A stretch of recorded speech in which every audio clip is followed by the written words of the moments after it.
పలికెడిది భాగవతమట, పలికించెడివాడు రామభద్రుండట. నే పలికిన భవహరమగునట, పలికెద వేరుండు గాద పలుకగ నేల. శ్రీ మహాభాగవతాన్ని రచించే ముందు విష్ణుమూర్తి యొక్క దశావతారాలను వర్ణిస్తూ పోతనామాత్యులు ఈ పద్యాన్ని మొట్టమొదట రాస్తారు. ఈ పద్యం ఎంత గొప్పదంటే, పలికెడిది భాగవతమట అంటే భాగవతాన్ని రచిస్తున్నాను, కానీ పలికించెడివాడు రామభద్రుండట.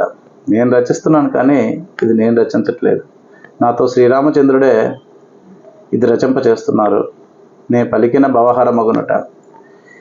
నేను రాసినటువంటి మహాభాగవతాన్ని చదివితే జన్మ ధన్యం అయిపోతుందని.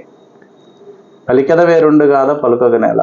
అటువంటి గొప్పదైనటువంటి భాగవతాన్ని కాకుండా నేను వేరే కథను ఎలా స్తుతిస్తాను అని పోతనామాత్యుడు ఈ పద్యంలో పేర్కొన్నారు.